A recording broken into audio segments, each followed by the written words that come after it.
Welcome to Telangana వెలుగు. నేను మీ రాజు. Bharatiya Janata party, ఒకసారి మనం భారతీయ జనతా పార్టీ గురించి మాట్లాడుకుంటే 2023 ఎన్నికల్లో దాదాపుగా 8 మంది ఎమ్మెల్యేలను గెలవడం అనేది జరిగింది.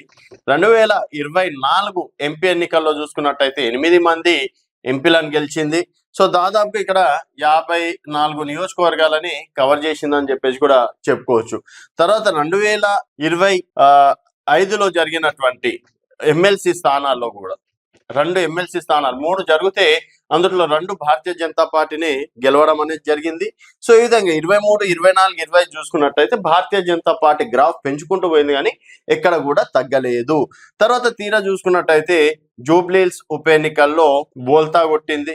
తర్వాత ఇప్పుడు జరిగినటువంటి స్థానిక ఎన్నికల్లో భారతీయ జనతా పార్టీ ఇప్పుడు బీఆర్ఎస్ 1200 స్థానాలు గెలిస్తే భారతీయ జనతా పార్టీ కేవలం 300 స్థానాలు గెలవడం, కాంగ్రెస్ ఏకంగా 2000 స్థానాల వరకు గెలవడం, రెండో విడతలో కూడా 300, 400 మాత్రమే భారతీయ జనతా పార్టీ గెలిచిందని చెప్పేసి కూడా చెప్పుకోవచ్చు.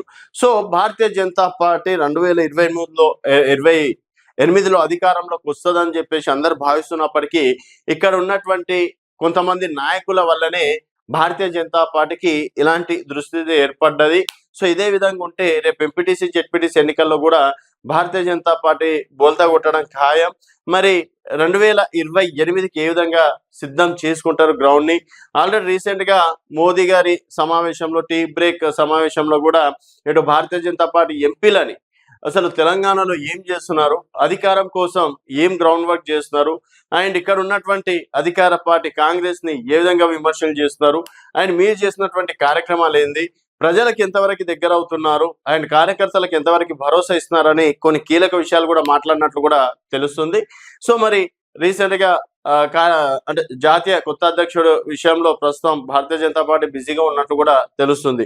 తర్వాత మరి తెలంగాణ పైన దృష్టి పెడతారా, లేకపోతే భారతీయ జనతా పార్టీలో ఉన్నటువంటి తెలంగాణలో ఉన్నటువంటి నాయకుల వల్లనే కార్యకర్తలు నష్టపోయే అవకాశాలు ఉన్నాయా?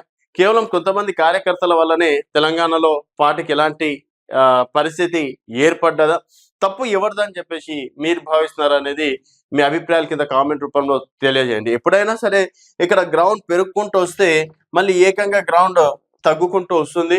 మరి ఇంకొక 3 సంవత్సరాల్లో అయినా సరే భారతీయ జనతా పార్టీ గ్రాఫ్ ని పెంచుకునే ప్రయత్నం చేస్తుందా, మరింత దిగజారుతుందా అనేది వేచి చూడాల్సిన విషయం. చూస్తూనే ఉండండి తెలంగాణ వెలుగు.